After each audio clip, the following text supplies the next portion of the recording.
Hi, I'm David Ross, and welcome to episode 3 of The Sun's new podcast, Israel's War on Terror. Well, in the wake of Hamas's October 7th massacre on southern Israel and the murders of 1,400 Israelis, Israel has vowed to completely destroy the terror group. The first phase of the IDF's operation to do that has been from the air, with an aerial bombardment of terror infrastructure in Gaza. In the last few days, there have been targeted raids using tanks ahead of an expected full ground invasion. Earlier, I spoke with Dr Matthew Levitt, director of the Reinhard Program on Counterterrorism and Intelligence at the Washington Institute. He explained that the biggest challenge could be Hamas's so-called Gaza Metro, an underground 311-mile maze of tunnels. The single most significant thing that it's going to face is Hamas's network of tunnels. Israeli officials sometimes refer to this as the Gaza Metro, but it's not a metro like civilians are using it. It is a series of intricate tunnels, not small tunnels. You can even go online and see videos of militants driving motorcycles through them with multiple turnoffs in different places that are intended to be able to move people and weaponry, store weaponry outside of the view of Israeli overhead surveillance.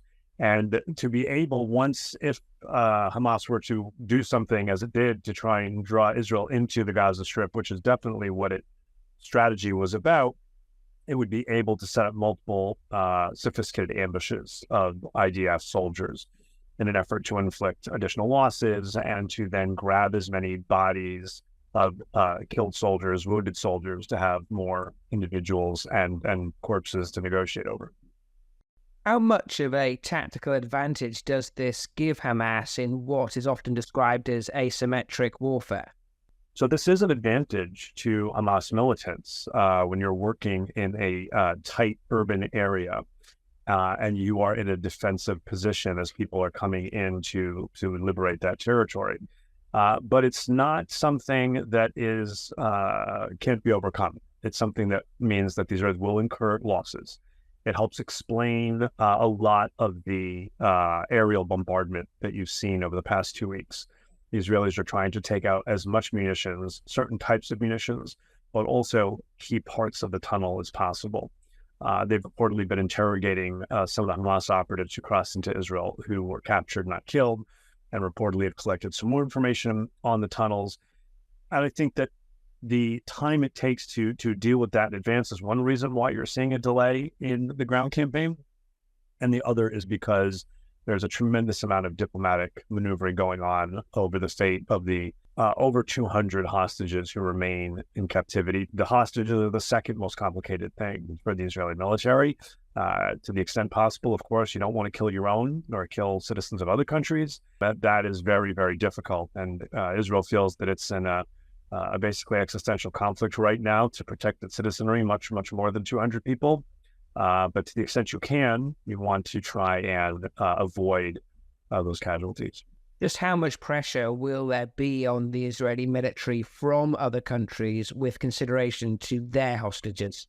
So far, I have not seen publicly any country that has hostages putting significant restraint on what Israel needs to do, in part because, unfortunately for Israel, it has more experience in these types of situations and success rate in securing the release of hostages than just about anybody else. So they will clearly do whatever can be done diplomatically, and they seem quite obviously to be willing to delay the ground campaign to do that.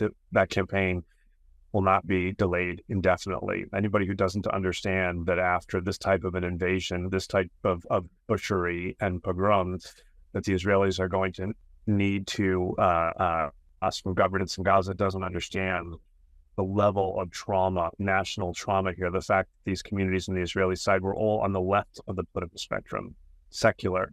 These were the most pro-peace of Israeli society, and these were the ones who were killed so brutally. So on this, there's no disagreement within Israeli society, as much as people really do want this to happen in a way that minimizes casualties on both sides. And so it's telling that Hamas is preventing people from evacuating the north. Just how vast is this tunnel network? How does Israel destroy it? And also, how have Hamas been able to build it? This is believed to be very, very extensive. There are all kinds of estimates as to how many miles long. Nobody really knows. But it is absolutely clear that it crisscrosses the urban areas of the Gaza Strip. Are they connected from urban area to urban area? Maybe a few, but I think doubtful. But they are very extensive and have multiple branches in urban areas. So if you shut down one branch, you might not shut down all of it. These are expensive to build. I have been in several Hamas tunnels, not the ones internal to Gaza, but ones that were built east into Israel for the purpose of carrying out attacks. I've been to, I think, at least 5 or 6 of them. And whereas the early ones were built with wood paneling and they were quite short and a flat roof that would typically cave in because that's not particularly good physics, in time they built tunnels that had prefabricated cement walls and cement domed ceilings where you barely had to bend over to go in, with electricity and phone lines and tracks to be able to put a cart on so that you could fill that cart with dirt, connect it to a steel cable that is on an electric pulley system, and you wouldn't even have to break a sweat taking that stuff out. Very sophisticated, very deep. Those tunnels were estimated costing between $2 and $3 million each. These are much, much longer tunnel systems. It gives you a little bit of the sense of the fraud that Hamas was perpetrating on its own people, taking money from taxes, extorting the population, taking cuts from international humanitarian aid, from salaries that Qatar was paying, etc., using money that was supposed to go to the needs of these civilians, and instead investing and prioritizing the building of military infrastructure. These are not impossible to deal with. The Israelis have been trying to collect intelligence about this for some time. Despite the intelligence failure in terms of the raid, which is significant, it's a different type of intelligence collection, different types of sources and methods that might go into trying to understand the tunnel system. And I think it's fair to assume they probably have some good information. They don't know everything, but I think that this explains in part when you see really disturbing pictures of a road that's been bombed out between 2 apartment buildings. And why would they hit a road? People will say there's no offices there. It's kind of hard to know if there are offices there or not, but typically the issue is what's beneath the road that they're trying to target. And if they can block off enough of the tunnel system, they can make it more difficult for Hamas to take advantage of it. And this is one of the reasons why Israel has been so reticent to allow certain kinds of aid into Gaza since their response to Hamas's terror attack began. That's true. A tremendous amount of material that goes into Gaza typically comes from and through Israel, more than what comes in through Egypt, the Arabs crossing. And one of the reasons that's important is because the Israelis will do inspections, and they typically find illicit items, including quadcopter drones and other things. But also they're concerned about how much cement, how many steel pipes, and try to get a sense of, so how much cement is needed to rebuild after Hamas starts a rocket war in 2021 or something like that. And where is that cement being used, and try and follow. Look at how many buildings have been built, about how much cement is that. It gives you a sense of how much cement is being siphoned off for other things. And it's not just cement, it's steel pipes and things like that Hamas needs for its domestic rocket production capability. Dr Matthew Levitt there. So as aid agencies make repeated calls for more supplies to be allowed into Gaza, what are Israel's legal responsibilities, and is the IDF obeying the rules of law? With Hamas accused of using the Palestinian population as human shields, is enough being done to minimize civilian casualties? Barrister Natasha Hausdorff is an expert in international law. She says Israel has a legal responsibility to combat terror. Israel's responsibilities, just like any democratic elected government, is to keep its citizens safe. As a state, it has to put its citizens' safety as its ultimate priority. But Israel also has obligations under international law, as every state does, including under Security Council Resolution 1373, to combat terror organizations, including to prevent their direct and indirect funding, and a responsibility under the Convention Against Genocide to make sure that never again means Never again. And when one takes into consideration Israel's responsibilities to its citizenry, to ensure that a genocide is punished and prevented, and also as a bulwark for the rest of the world, then Israel's responsibilities to eradicate Hamas and ensure that something like this does not happen again is multifaceted. And the reason that I say Israel is the bulwark against ISIS-like terror that has erupted here is because they make it clear, although their primary aim is the genocide of the Jews, it is Western liberal democratic values that are at stake here. And those don't just reside in Israel, but they reside in freedom-loving democracies. What is the legal obligation on Israel in terms of providing aid to an enclave that is controlled by a terror group? The basic answer is that Israel has no legal obligation. There is no legal obligation to provide a terror organization that is seeking your destruction with any supplies, although Israel has, without obligation, provided about 50% of electricity of their electricity to Gaza, estimates between 5 and 12% of the water to Gaza, until, of course, this war began. The only responsibility that Israel has under international law, under Article 23 of the Fourth Geneva Convention, is to facilitate the passage of supplies by third parties if, and there is this qualification, if these supplies are not going to be diverted to the enemy terrorist group. And the difficulty here, of course, is anyone who has watched the situation in Gaza over the last 16 years, is that Hamas controls Gaza. They are the men with guns. And there is evidence after evidence of Hamas diverting these supplies for its own uses. And in particular, concern, I would say at the moment, that the supplies that are being allowed in, and the recent update from the Prime Minister of Israel is that supplies will be allowed in to the south of Gaza on a continual basis. The real concern is what might be being smuggled in with these supplies, because Hamas has infiltrated humanitarian organizations and NGOs in the Gaza Strip, and it is well known that they smuggle in terror resources to continue their fight against Israeli civilians through these mechanisms. But from an international law perspective, Israel is going over and above its responsibilities and its obligations in international law at the moment.